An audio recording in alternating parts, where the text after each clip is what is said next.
Le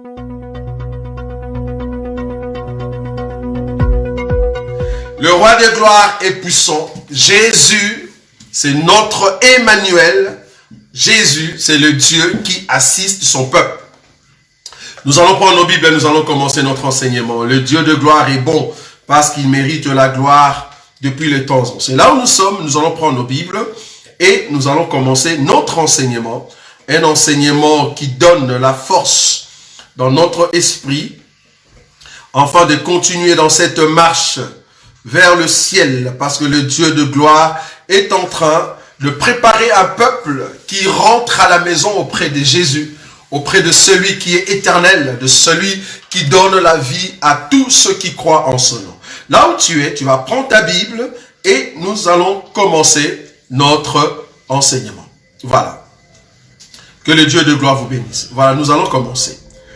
Alors, nous sommes comme d'habitude dans notre passage clé. Matthieu chapitre 14. Matthieu chapitre 14, c'est un passage que nous sommes en train de décortiquer. Matthieu chapitre 14, le verset 22. Ça, c'est notre passage clé. Mais je vais prendre juste le verset qui nous intéresse aujourd'hui. Donc, c'est le verset 24 et 25. La Bible dit ceci. La barque, Matthieu chapitre 14, verset 24. La Bible dit ceci. La barque déjà au milieu de la mer était battue par le flot, car les vents étaient contraires. À la 4e veille de la nuit, Jésus alla vers eux, marchant sur la mer. Nous sommes en train d'expliquer le verset 24 pour dire que le flot, le vent, l'eau qui frappait la barque, cela est l'image, le type de tout ce qui est attaque, de tout ce qui est démoniaque, ou tous ces esprits qui dérangent les enfants de Dieu. Pourquoi? Parce que vous avez la vérité. Toute personne qui a la vérité dans sa bouche et qui veut marcher dans la lumière, vouloir ou pas, vu que le monde est sous la puissance de Satan, toi qui es dans la lumière, les diables vont te combattre. C'est ce que nous sommes en train de prêcher. Tu ne peux pas être porteur de la lumière sur la terre, dans un monde rempli de méchants, dans un monde rempli de démons, sans pour autant que tu sois attaqué. C'est pas possible. Étant donné que tu as la lumière, alors que le monde est rempli de ténèbres, tous ces esprits, c'est comme si tu étais dans une forêt et que tu avais une lampe, vouloir ou pas, il y aura des mouches, il y aura des insectes qui vont venir tout autour de la lampe. C'est comme s'ils vivaient dans le noir et que la seule personne qui porte la lampe, c'est toi. Donc c'est tout à fait normal, ayant la vérité, ayant la parole de Dieu, que tu sois attaqué, parce que tous ces mondes-là vivent dans les ténèbres et ils voient la lumière que tu portes, que tu dégages. Et c'est cette lumière qui attire ces gens-là pour venir t'attaquer. C'est ça l'enseignement que nous sommes en train de dire. Mais non, ici dans le verset 4, la Bible dit, la barque déjà au milieu de la mer était battue par le flot, car le vent était contraire. Nous l'avons expliqué la fois passée lors de notre 3e sous-thème que nous sommes en train de développer, la barque au milieu de la mer. Nous avons expliqué qu'en réalité, la barque au milieu de la mer, c'est quoi? C'est au fait la barque qui est tout autour du monde. Et que nous sommes remplis des hommes méchants, mais nous sommes au milieu de ces hommes-là. Et Jésus a dit, il a prié au Père, il a dit, Père, je ne prie pas pour que tu puisses les ôter du monde, mais que tu puisses le préserver. C'est là-bas que nous avons touché la fois passée, en ce qui concerne leur réclamation, que quand les diables te réclament, ils veulent te faire sortir de l'enclos protecteur, si nous pouvons l'appeler ainsi. Ils veulent te faire sortir de la protection de Jésus. C'est ça les réclamations. Donc les réclamations, c'est attirer une personne vers dehors, vu que les diables rôdent tout autour comme un lion rugissant, comme la Bible le dit, alors là, du coup, il cherche à te faire sortir de la protection. Vous voyez? Et quand tu sors de la protection divine, c'est là-bas que l'ennemi vient t'attaquer. Donc, c'est là-bas que nous étions. Maintenant, aujourd'hui, nous allons toucher un élément très important. L'élément, c'est parmi comme je peux l'appeler, les éléments qui vont t'aider à comprendre que je suis attaqué. Qu'est-ce que je dois faire? Donc, quand il y a des attaques, qu'est-ce que je dois faire? Quelle est la solution? Comment comprendre qu'il y a telle attaque qui arrive? Il faut comprendre que il n'y a pas des attaques qui vont venir sans que tu puisses le savoir. Non. Il n'y a aucun homme, j'ai bien dit, aucun homme sur la face de la terre qui va dire, voilà, il y a un malheur qui est venu et je ne t'ai pas prévenu. C'est pas juste. Parce que Dieu parle toujours. Nous servons un Dieu qui parle toujours. Alors du coup, c'est à l'homme, c'est à la personne qui reçoit le message de Dieu de comprendre comment est-ce que Dieu parle. Je me rappelle dans la Bible, il y a un homme qu'on appelle Samuel. Samuel, Dieu l'appelait dans une voix audible. Mais Samuel ne savait pas distinguer la voix de Dieu. Fallait qu'il y ait un homme qu'on appelle Élie qui doit maintenant interpréter l'appel de Dieu. Donc dans la vie d'une personne, il y a toujours Dieu qui parle, mais c'est l'homme qui ne comprend pas l'appel de Dieu ou le langage de Dieu. Maintenant, il faut qu'il y ait des hommes qui vont t'expliquer comment est-ce que Dieu parle, qu'est-ce qui se passe dans ma vie. Maintenant, parmi les langages de Dieu, nous allons utiliser un langage fréquent que Dieu a utilisé dans la Bible. C'est ça, ce qu'on appelle les songes. Nous voulons parler sur le songe. Les songes sont réels, les songes sont vrais, parce que Dieu parle à tout moment. À tout moment. Voilà. Donc, le songe, c'est en fait un reflet. Le songe, c'est en fait une sorte de flash que Dieu te montre pour te dire, fais attention pour ton présent, fais attention pour ton futur, et fais attention par rapport à ce qui s'est passé. C'est-à-dire, il y a des antécédents de choses qui sont passées, que Dieu peut révéler cela dans le présent, afin que tu prépares ton futur. Je répète, il y a eu des antécédents dans le passé, mais Dieu est tellement bon, il peut te le montrer dans le présent, afin que tu prépares ton futur. Il y a beaucoup de gens qui échouent dans leur vie, dans leur façon de vivre les choses, qui ne réussissent pas. Pourquoi? Parce qu'il y a eu des antécédents que Dieu a montrés dans le présent, mais ils n'ont pas fait attention pour ne pas tomber dans le même piège dans le futur. Et du coup, ils tombent dans la même chose et ça devient une sorte de routine. Je peux donner un exemple ici. Vous vous trouvez dans une famille où il n'y a personne qui est capable d'enfanter. C'est quelque chose, une sorte de parole prononcée contre une famille. C'est une sorte d'attaque qu'on a prononcée contre ta famille. Et cette parole marche avec toute personne qui va sortir dans cette famille-là.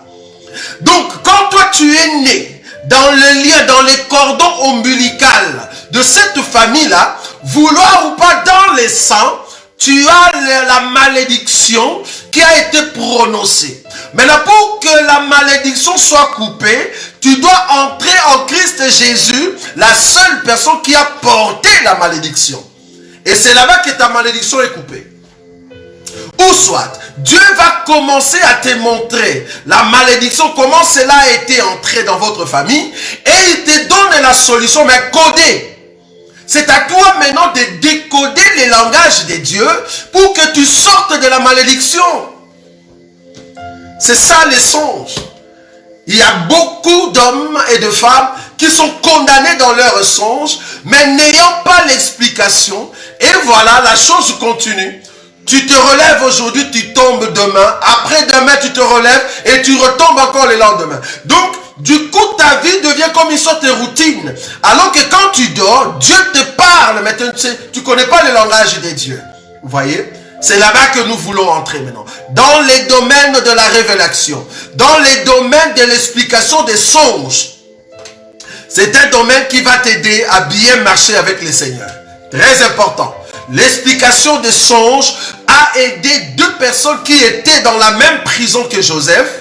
Il y a un qui a été au fait remis à sa place de les chansons et il y a l'autre, le panatier. Lui, il est mort. De la même manière qu'ils ont vu le songe et les choses se sont répétées de la même façon. Vous voyez? Pour dire que les songes sont verdicts, bien aimés. Donc ce que nous voulons prêcher ici, ce que nous allons démontrer ici, ce sont des choses qui se passent dans vos vies.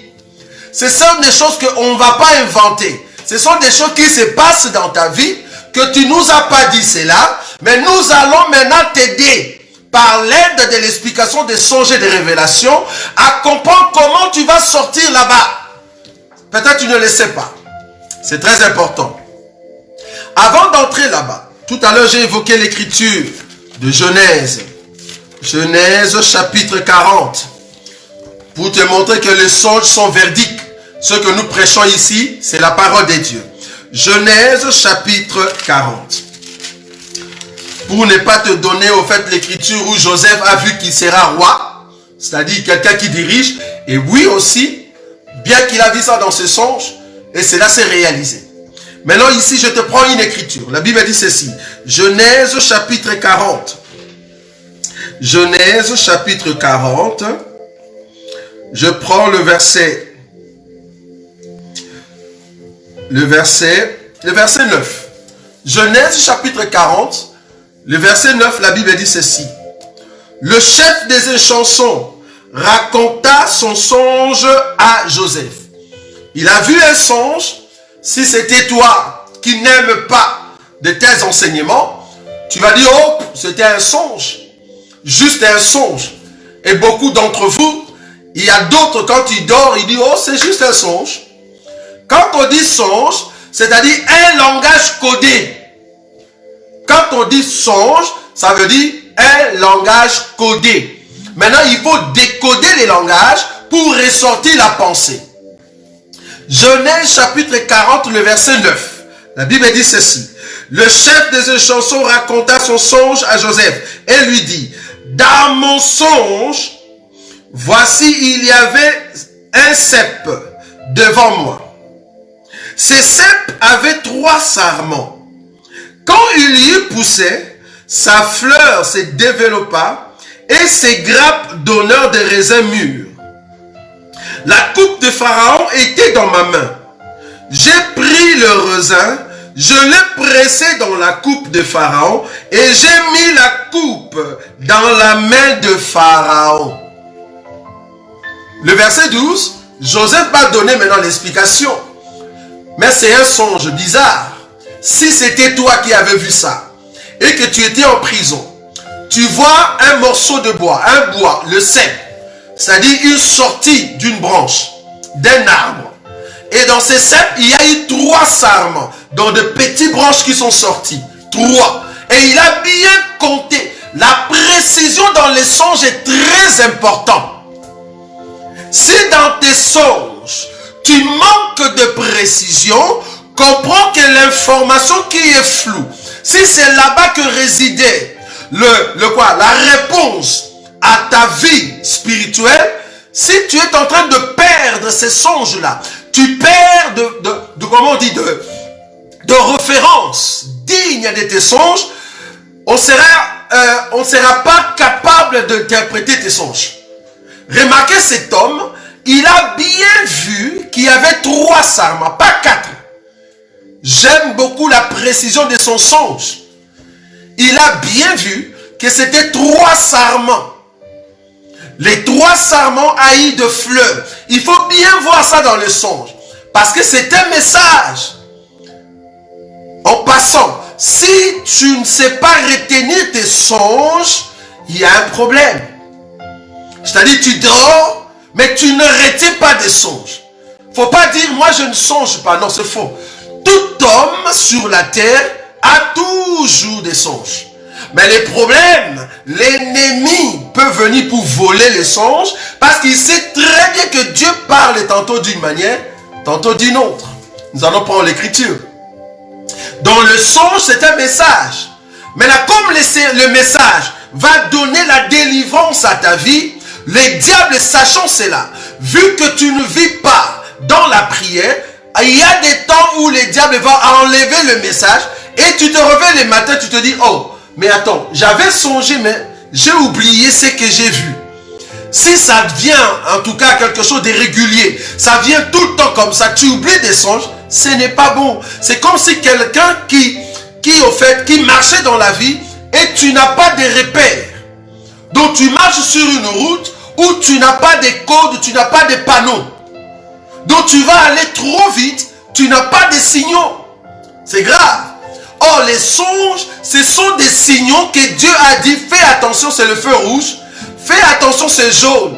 Fais attention, c'est comment on dit, passe piéton. Fais attention, il y a un enfant qui traverse. Je dis ici par rapport au chauffeur.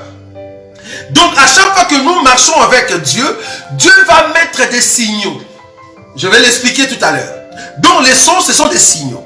Maintenant ici, cet homme, il a bien vu que c'était 3 sarments et que sur ces sarments, il y a eu de fleurs qui est sorti. Et au-dessus de fleurs, il y a maintenant le raisin. Tu vois l'évolution de son songe? Il y a de raisin qui sort. Alors qu'est-ce qu'il a fait? Il s'est retrouvé dans son songe qu'il avait la coupe de Pharaon. Ça c'est dans les songes. Il avait la coupe de Pharaon. Il va prendre le raisin, il va presser dans la coupe. Il a vu que dans son songe, Pharaon était à côté. J'aime la précision de ces songes. Si ton songe n'est pas précis, il y a beaucoup d'éléments que tu es en train d'oublier. C'est comme si tu perds le code du message. Tu dois prier Dieu, que Dieu te donne la capacité de bien comprendre tes songes. Je suis en train d'expliquer la Bible, bien-aimé. Je ne suis pas en train d'interpréter quelque chose qui vient dans ma tête. J'explique le songe de cet homme. Comment il a su qu'il y avait 3? Il a bien vu. Après les sarments, il y a des fleurs. Après le fleur, il y a des raisins. Et il va prendre le raisin et il y avait la coupe entre ses mains. Il a pressé et du coup, dans son songe, Pharaon était à côté. Ça, c'est bien. Et il a donné la coupe à Pharaon. Il faut d'abord comprendre une chose. Dans les domaines de songe, il faut comprendre que cet homme de les chansons, c'est quelqu'un qui a déjà travaillé avec Pharaon. Son travail, c'était quoi? C'était un échanson. Un échanson, c'est toute personne qui travaille dans la cour royale, qui contrôle la qualité de vin que le roi doit boire. C'était ça son rôle. Donc il était chef de ceux qui préparent à boire pour le roi, c'est-à-dire pour Pharaon. C'est lui maintenant le chef. Donc, son songe est venu par rapport aux occupations qu'il faisait. J'aime cet élément. Si tu n'es pas boulanger, tu ne peux pas te retrouver boulanger dans ton songe. Ce n'est pas possible. Si tu n'es pas maçon, tu ne peux pas te retrouver en train de construire une maison. Non, ce n'est pas possible. Si tu n'es pas un informaticien, tu ne peux pas rêver que tu es en train d'arranger l'ordinateur. Non. Donc, les songes, comme la Bible le dit, selon, je crois, Ecclésiaste chapitre 5, le verset 3. Dans d'autres versions, c'est le verset 2. Ecclésiaste 5, le verset 3, ou soit le verset 2. La Bible dit, les songes naissent par la multitude des occupations.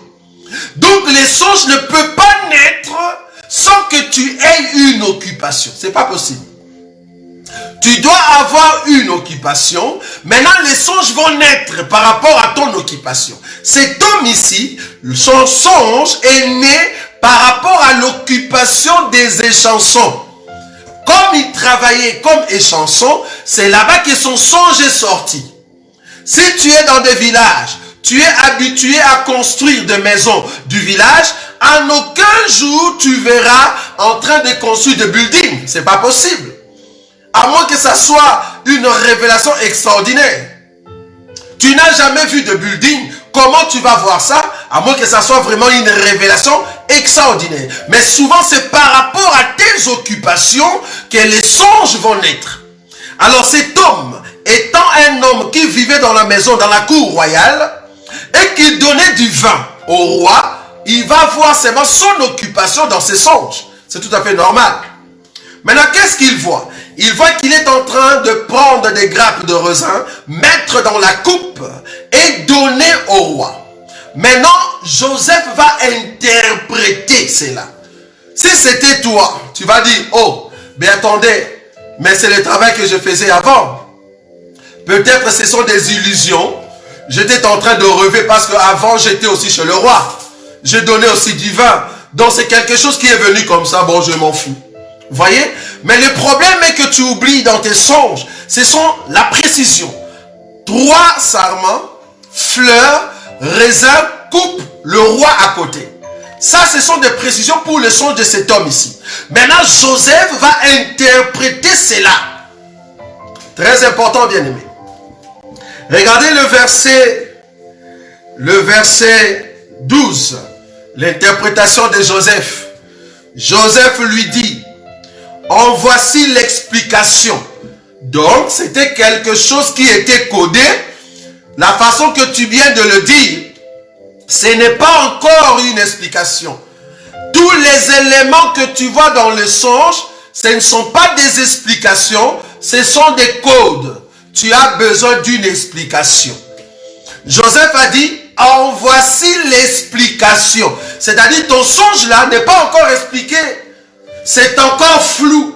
Il faut qu'on donne l'explication. C'est quoi l'explication maintenant? Écoutez. Les 3 sarments sont 3 jours. Comment est-ce que toi, Joseph, moi j'ai vu un sarment. Comment est-ce que tu appelles le sarment jour? Et c'est là-bas que nous disons, si tu n'as pas l'esprit de Dieu pour interpréter les songes, laisse tomber, bien-aimé. Tu dois comprendre d'abord, par l'esprit de Dieu, comment on interprète les songes. Sinon, tu vas dire des choses qui ne sont pas correctes. Vous voyez? Donc ici, Joseph dit, le 3 sarments, c'est 3 jours. J'aime ça. Genèse chapitre 40, le verset 12. Joseph lui dit, en voici l'explication. Les 3 sarments sont 3 jours. Encore 3 jours. Ça, c'est la partie cachée du songe. Tu peux rêver, c'est bien. Mais quelle est l'explication? Ça veut dire quoi? Ça, c'est ce que nous voulons prêcher aujourd'hui. Ça veut dire quoi? C'est que tu es en train de voir la nuit. Pendant ta nuit, qu'est-ce qui va se passer? Dans ta vie physique, ici, les songes qui est au fait spirituel a de l'impact physique. Remarquez maintenant un songe vu pendant la nuit. Maintenant, Joseph va donner l'explication qui a de l'impact physique. Très important. C'est ça le secret des songes. Vous voyez? Le verset 12. Joseph lui dit, en voici l'explication. Les 3 sarments sont 3 jours. Encore 3 jours. Et Pharaon relevera ta tête et te rétablira dans la charge.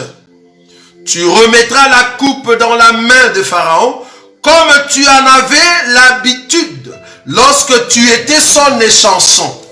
Comme tu en avais l'habitude. C'est-à-dire, par rapport aux occupations que tu avais avant, bien que tu as vu le songe dans un travail que tu faisais avant, mais cela ne veut pas dire que c'est juste quelque chose qui est venu dans ta tête. Non.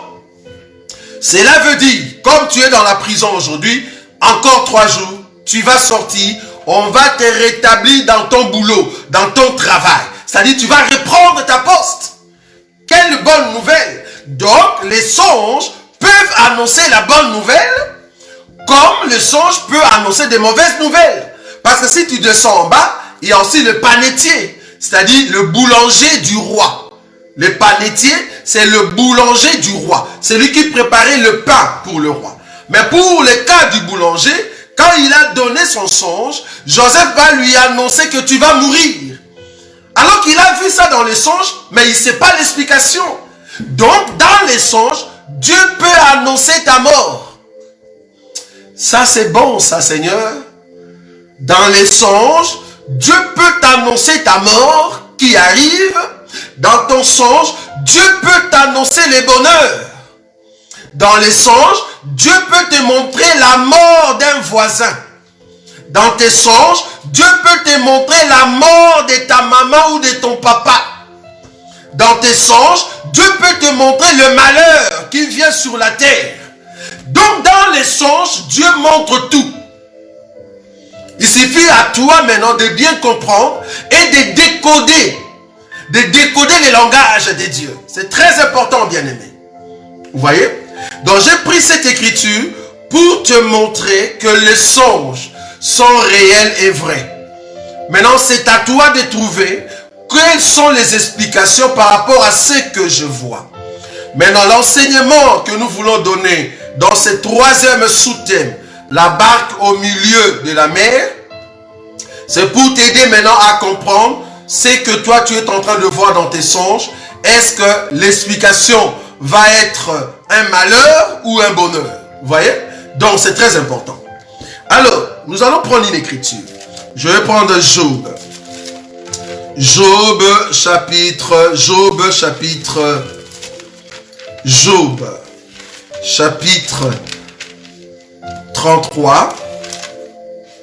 Job chapitre 33. Job chapitre 33, je prends le verset 14. Nous sommes en train maintenant d'expliquer les songes. Je vous ai dit que les songes sont vrais. Et que les songes, ce sont des termes de langage codés de Dieu. Et que tout homme doit comprendre si seulement tu es un enfant de Dieu. C'est très important. Job chapitre 33, le verset 14. La Bible dit ceci.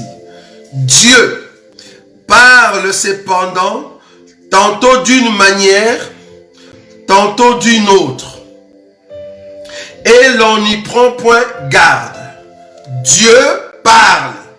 Ça, c'est déjà un élément très important.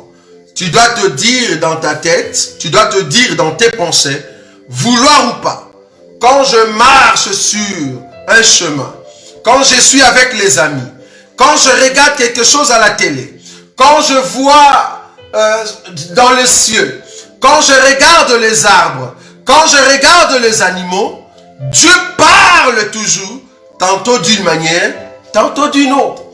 Il peut me parler par le mouvement d'un animal, il peut me parler par le mouvement des arbres. Ça dépend de ce que je me prépare à entendre auprès de Dieu. Mais Dieu parle toujours. Toujours. C'est à toi maintenant l'homme. Il a toujours un langage qui est toujours quelque part. Ça peut être même dans des émissions. Ça peut être même sur Facebook.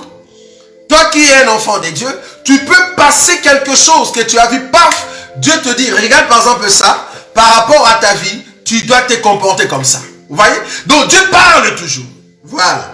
Donc d'abord cet élément-là de parler, c'est très important. Donc Dieu parle. Donc il ne faut pas dire, Dieu ne parle pas. Je n'ai jamais entendu Dieu. Non, c'est faux. C'est toi au fait qui n'a pas des oreilles pour comprendre les langages de Dieu. Dieu parle toujours. Voilà.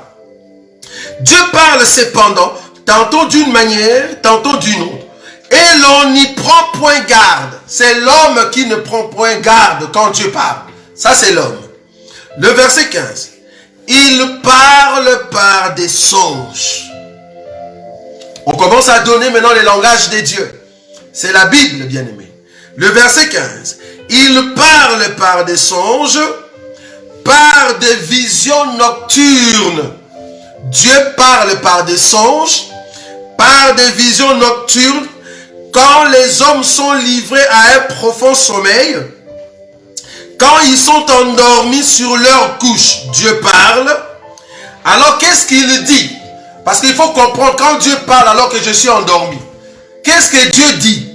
C'est très important. Qu'est-ce qu'il dit? Le verset 16. Alors il leur donne des avertissements et met les sons à ses instructions. Ah, donc, tous les songes que nous allons voir, ce sont soit des avertissements ou soit Dieu veut sceller l'instruction. Waouh, ça c'est très bon. Le songe que tu vois, quand tu dors, tout ce que tu rêves, soit c'est un avertissement, soit Dieu vient de sceller l'instruction. C'est-à-dire, il y a un enseignement que Dieu veut te amener vers le bonheur. Ou soit Dieu te dit, fais attention dans ta marche, voilà ce que tu as vu. C'est-à-dire, attention dans le futur avec ce que je t'ai montré. Un avertissement. Quand on dit panneau d'avertissement, cela veut dire attention. Vous voyez? Donc quand on dit avertissement, cela veut dire quand tu marches, fais attention à ce que je te montrais. Donc Dieu donne des avertissements dans des songes. Quand tu dors, il te donne des avertissements ou soit il vient sceller l'enseignement. C'est-à-dire, il dit Amen. Il dit Amen par rapport à ce que tu as. Tu peux te retrouver dans le bonheur, dans les songes. Mais comme c'est un langage codé, il faut l'explication. Maintenant, pourquoi Dieu va nous donner des avertissements? Pourquoi Dieu va sceller l'enseignement ou les instructions? Pourquoi? Quel est le but? Pourquoi un Dieu si grand comme ça, il va venir dans ta vie, il commence à te parler dans des songes pour te donner des avertissements et sceller l'instruction? Pourquoi? C'est le verset 17. Le verset 17 répond à cette question. Le verset 17, parce que nous allons marcher là-dessus. Le verset 17 nous dit, afin de détourner l'homme du mal. Vous voyez, c'est ça le but des songes. Le but des songes ici, c'est pour que Dieu te détourne du mal, de te préserver de l'orgueil, afin de garantir ton âme à la fosse et ta vie de coups de glaive. Je ne sais pas si tu vois cette écriture. Le verset 17. Les buts de songe, les buts de ces langages nocturnes, c'est quoi? C'est afin de détourner l'homme du mal et de le préserver de l'orgueil, afin de garantir son âme de la fosse et sa vie de coups de glaive. Mais ce n'est pas n'importe qui que Dieu va faire ça. C'est-à-dire tout homme, tu n'auras pas des excuses devant Dieu. Parce que Dieu a tout montré dans les songes. Pour te dire, fais attention, mais toi tu continues. Fais attention, tu continues. Il t'a montré des choses, mais tu continues. Quand tu vas tomber, tu n'auras pas des excuses. Mais si tu comprends le langage de Dieu, tu vas te ressaisir et puis tu prends un autre chemin. C'est ça le but de Dieu. Or, comment je vais savoir que je dois m'arrêter devant un problème, devant un malheur? Comment je peux m'arrêter si je n'ai pas Jésus? Donc, toute personne qui a le Seigneur Jésus, si tu aimes Jésus, toi qui es un enfant de Dieu, cet enseignement te concerne.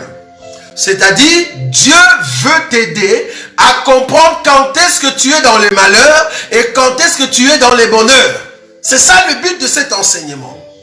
C'est-à-dire, quand je vois des choses, Dieu veut m'enlever dans les glaives de l'ennemi. Il ne veut pas que je tombe dans la fosse de l'ennemi. C'est pour cela qu'il m'a montré ça. Ça, c'est un avertissement. Mais quand, par exemple, la Bible dit, c'est pour garantir mon âme. Pour garantir mon âme de la fosse et garantir mon âme contre le coup de l'ennemi. C'est une protection. C'est-à-dire, Dieu vient sceller l'enseignement. Oh, la Bible est tellement bonne, bien-aimés.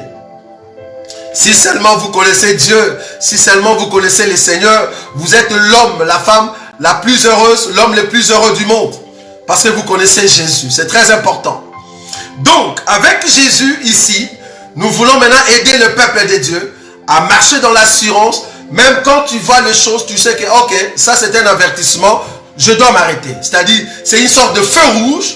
Quand je vois feu rouge, cela veut dire, je dois m'arrêter. Ça va? C'est très important. Donc ici dans ces passages, on nous dit que Dieu, quand il parle dans les songes, il vient nous donner des avertissements et il vient sceller l'enseignement ou sa parole. Pourquoi? Parce que il veut au fait, c'est pour détourner l'homme du mal, c'est pour préserver l'homme de l'orgueil, c'est pour garantir l'âme de l'homme de la fosse C'est pour garantir sa vie de coups du glaive. C'est-à-dire pour avoir une protection contre l'ennemi. Ça, c'est une grâce que vous avez de la part du Seigneur. C'est parce que Jésus vous aime. Et il sait que rien ne peut t'arriver sans pour autant que Dieu puisse te le dire en avance. Tu ne peux pas tomber dans le piège de l'ennemi sans que ton papa puisse te le dire. Non, moi je ne le crois pas. Il n'y a aucun malheur. Il n'y a aucun malheur qui peut venir dans ta vie sans que Dieu puisse t'avertir. Non, il n'y a pas. Tu appartiens à un papa. Ton Père, c'est le créateur de toutes choses. Il est le Dieu qui connaît tes pensées plus que toi-même. Quand il y a un malheur, il le sait en avance. Il peut te le dire même 2 ans avant. Pour ceux qui me connaissent, en tout cas dans ma famille, j'ai annoncé la mort de ma mère, je ne sais pas s'il y a 3 ans avant. J'ai dit à ma famille, le jour où vous allez entendre seulement que je me prépare pour aller au Congo, comprenez que c'est vers la fin de la vie de ma mère. J'avais dit ça dans la famille. Si seulement la famille peut témoigner, ils peuvent le faire. Dieu m'avait déjà montré que le jour où tu vas te préparer pour rentrer au pays, ça sera le temps où ta maman va partir. Au fait, je pleurais avant. Et une fois, je l'ai appelé pour lui dire, écoute, on se prépare pour venir, mais en fait, tu vas te reposer très bientôt. Et elle était dans la joie. Parce qu'elle sait que voilà, le temps est venu où je peux me préparer. Je me suis dit, quand on t'annonce la mort, il ne faut pas avoir peur. La Bible nous dit que la mort est un gain. Donc un enfant de Dieu qui meurt aujourd'hui, en fait tu as gagné, tu n'as pas perdu, bien-aimé. Un enfant de Dieu qui meurt aujourd'hui, si la mort t'a attrapé aujourd'hui, tu as gagné la bataille par rapport à nous autres qui sommes encore vivants. Parce que nous avons encore la peur. On se dit, Seigneur, préserve-moi parce que je continue encore la marche. Je n'ai pas encore gagné la coupe. Mais si je meurs aujourd'hui en Christ Jésus, mais j'ai gagné. J'ai gagné parce que je veux me réveiller au ciel, bien-aimé. Je ne sais pas si vous voyez ça. Donc la mort, ce n'est pas une souffrance. La mort, c'est une joie, bien-aimé. C'est une joie de se dire, je meurs en Christ Jésus. C'est une grâce. Donc il ne faut pas voir la mort comme si c'est une condamnation. Non. La mort pour nous, c'est une porte qui s'ouvre pour entrer dans l'éternité avec le Seigneur. Donc quand j'ai annoncé ça, elle n'a pas senti cette peine. Non. Au contraire, elle s'est dit, waouh, je veux commencer à me préparer encore davantage. Et voilà, c'était passé. Et la chose est arrivée. Parce que je me rappelle que je préparais cela, c'était pour le mois d'avril que je devais aller au Congo. C'était pour le mois d'avril. Je me disais que je vais aller au Congo au mois d'avril. Je me rappelle le voyage qu'on avait préparé, c'était vers les 4 avril. Mais vu la situation de Corona, on a changé la date vers le mois de juillet. Le 4, on devait arriver au Congo, mais elle est morte le 7. Juste pour dire que Dieu parle, bien-aimé. C'est un Dieu qui parle. Et quand il parle, tu es rassuré. Parce que le langage de Dieu rassure le cœur de l'homme. Quand Dieu te montre les choses, tu es dans la paix, tu vas pas te tourmenter, tu es dans la tranquillité, bien-aimé. Parce que le langage de Dieu rassure le chemin de son enfant. Vous voyez, c'est très important. Donc quelqu'un qui comprend le songe, quelqu'un qui comprend le vision, tu es une personne heureuse. Parce qu'à chaque fois qu'il y a des panneaux, tu sais voir. Mais si tu ne comprends pas les songes, si tu ne sais pas capter tes songes, si tu ne rêves pas, si tu ne sais pas comment expliquer ce que tu vois, c'est quelqu'un qui marche sur un chemin qui n'a pas de signaux. C'est trop dangereux. Ça, j'aimerais te le dire, c'est trop dangereux. Tu dois prier Dieu que le roi des gloires t'ouvre la capacité de capter tes songes. Et c'est comme ça que tu seras un homme, une femme heureuse. Très important. Alors, je disais ici que Dieu parle tantôt d'une manière, tantôt d'une autre. Cela dit que Dieu parle, vouloir ou pas. Je rajoute encore une autre écriture, juste pour vous prouver que Dieu parle. Donc, il ne faut jamais dire que Dieu m'a jamais parlé. C'est faux. Dieu parle toujours. À tout le monde. Mais le problème, c'est les langages de Dieu, comment les comprendre. Ça, c'est une autre chose. Mais Dieu parle. Nombre chapitre, je vais prendre rapidement. Nombre chapitre 12. Je vais prendre une écriture ici. Nombre chapitre 12, le verset 5. Je n'ai pas encore commencé le songe. Hein. Là, je suis à l'introduction pour t'amener à comprendre que le songe, c'est un grand enseignement. Si seulement tu comprends cet enseignement, alors tu es un homme béni, une femme bénie de Dieu. Nombre chapitre 12, le verset 5. La Bible dit ceci. L'Éternel descendit dans la colonne de nuée et il s'éteint à l'entrée de la tente. Il appela Aaron et Marie qui s'avancèrent tous les deux.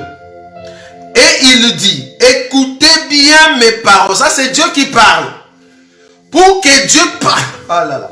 Pour que Dieu parle aux hommes, il doit avoir un corps.